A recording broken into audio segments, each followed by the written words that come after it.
What's up, everyone, and welcome back to HBCU Game Day. I am Symone Stanley, and today we have a very, very special guest. He is an incoming forward for the Tennessee State University hockey team, Xavier Abel. Xavier, thank you so much for the time. It's a pleasure. It's a pleasure. Thank you for having me. Of course. So, you are the first HBCU hockey player commit. You're going to be playing on the first ever HBCU hockey team. How does it feel to be cemented in history? It's exciting. It's super exciting, and I feel honored to take this opportunity and make a difference.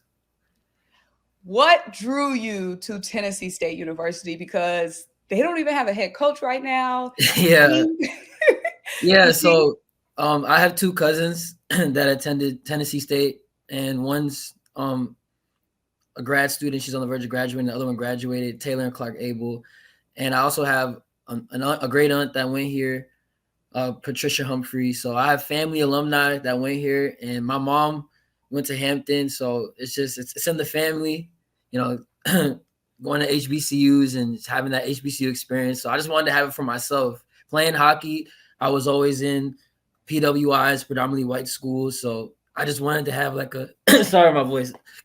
I just wanted to have like that HBCU experience and still get to play hockey and just kill two birds in one stone. so you are a Tiger basically through and through. You have family members on campus. You have family members that have been there Yes, before yes, you. So it was kind of written. yes.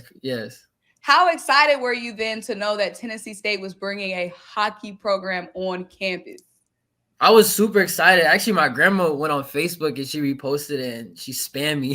So my whole family was tapped into what was going on, and they let me know real quick the same day it was posted. And they're like, Xavier, this is what we've been talking about. Because when I was younger, I used to say like, oh, if I ever go professional or establish myself through hockey, I'd want to start a hockey team at a HBCU. So it was something that like I wanted to do if I ever got the chance when I got older, and TSU beat me to the punch, and now I get to be a part of it. So it's it's truly honoring, and I'm really excited. You're already on campus. You're in your dorm right now. What has the experience been like now that you're officially a Tiger? It's been a very good experience. I've felt super welcome. I've gotten that Southern hospitality. I had some good barbecue. Shout out to Jack's Barbecue. So I've enjoyed my first week here. It's been awesome, and my roommate is awesome. He's on the football team. Shout out to Xavier Keegan. We share the same name, and the staff has been super hospitable, super welcoming, and Nick has done an amazing job. With everything. Getting me settled in and showing me around the school and getting me set up for classes. So it's been amazing. You have been playing the last couple of years at Drury University in Missouri. What was your playing career like there?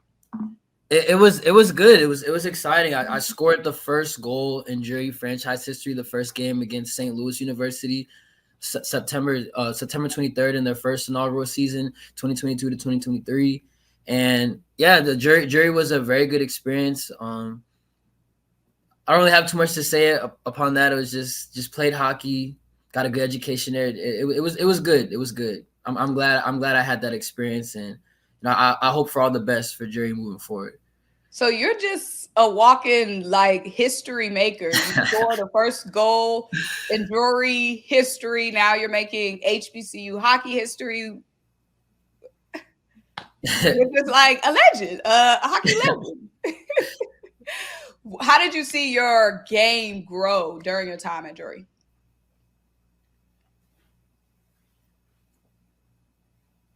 Like your skills. How did you see your skills improve? Yeah, I think just getting that college hockey experience, because college hockey it's different than other levels because there's such a large margin between the age gap. Like typically in hockey, you have juniors, which is what you play before you go to college or before you go professional, and that's between the age of 16 and 21.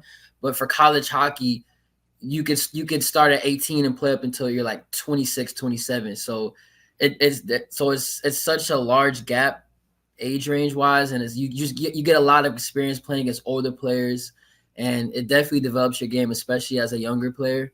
And me coming in as a 21-year-old playing against older guys and guys my age that are bigger and stronger than me. Big farm boys, 2 times my size from Arkansas. Like it'll definitely improve your game. So I would say my hockey IQ and stuff like that, I definitely improved that. My awareness of the game, stuff like that.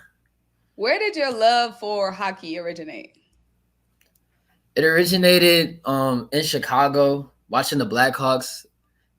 When the Blackhawks won in 2010, they won the Stanley Cup in 2010. I went to the parade and I was involved in all the festivities that they were throwing around the city when they won the cup. So that's what started it. And when I was 9 years old, I won a raffle ticket at my school, and I went to my first Blackhawks game, and I got to sit like glass seats right behind the bench, and I was wearing a Dustin Byfuglien jersey. Dustin Byfuglien was the only African American player that had at the time, and he seen me wearing his jersey, and he handed me a stick, over the railing when he was coming off the ice.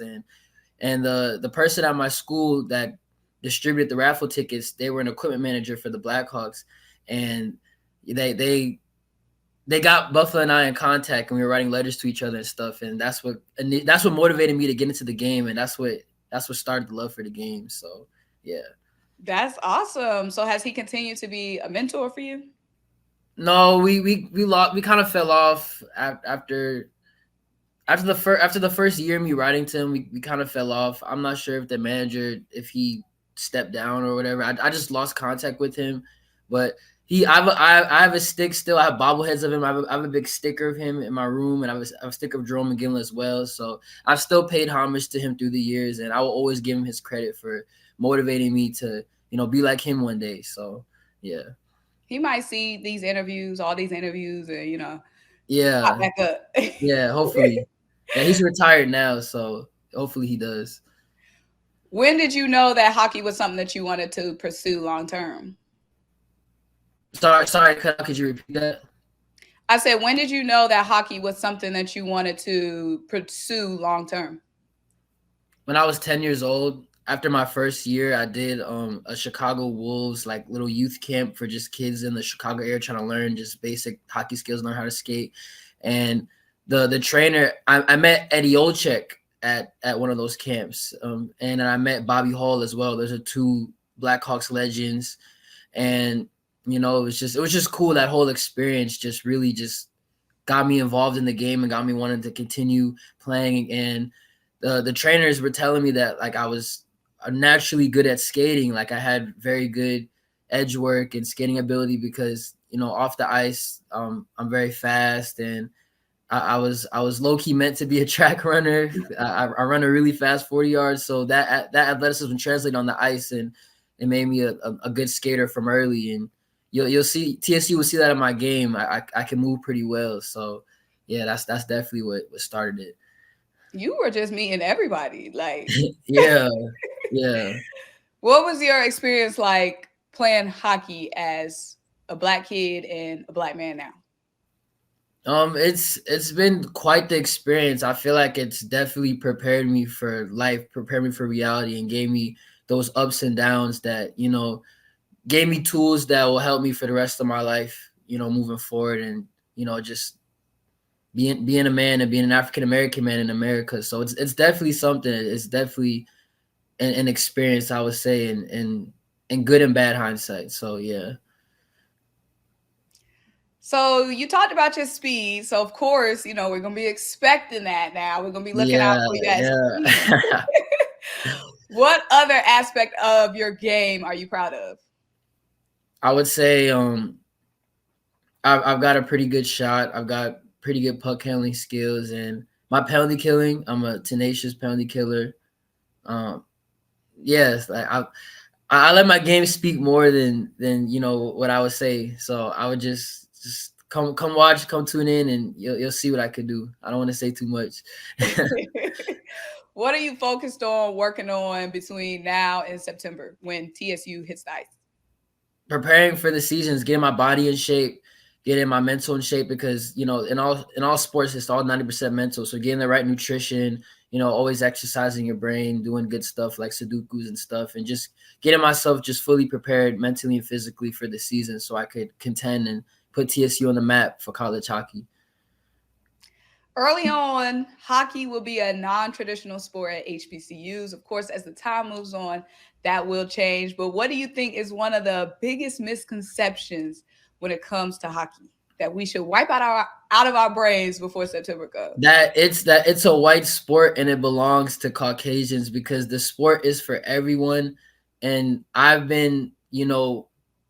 um I've been embraced in the sport. It doesn't belong to anyone. It's definitely for anyone and everyone. And it I feel like it's quite expensive. I feel like that's why a lot of people shy away from it. But if you get connected with the right people, like you can get the right resources to play and be a part of it. And there's even stores too. Like for example, like when I was starting up, I couldn't afford the name brand Bauer and Reebok and Easton gear. So I went to Play It Again Sports and got used hockey gear, and it lasted me through whole season. So it's definitely for anyone of any background in this city or social class if you just have the passion for it. So I feel like that's the biggest misconception, that it belongs to a certain demographic of people, when it definitely doesn't. Anyone can shine and thrive in hockey. Anybody. I love it. Well, you are someone who has been immersed in HBCU culture, especially Yeah. at Tennessee State. What are you expecting the HBCU hockey culture to be like? I hope the band comes to the first game. I'm not gonna lie. We need the band at the first game. That's my number one expectation. And just getting the students involved, like getting the students there, just you know, um what's the word? Soaking up the experience and just, being a part of it. That's the biggest hope I have for the HBCU hockey culture. I'm sure the bands are going to pop out. I'm sure. Yeah. I hope they do. Well, That Xavier, we are super excited for not only Tennessee State hockey, but HBCU hockey, and of course, the first recruit, Xavier, to hit the ice. I'm excited for this whole opportunity. And I appreciate you guys having me. I appreciate all the HBCU pages that posted me on their Twitters and on their Instagrams. And I'm really excited to get started and make history. Congratulations again. Well, guys, I am Symone. He is Xavier. This is HBCU Game Day. Thank you guys so much.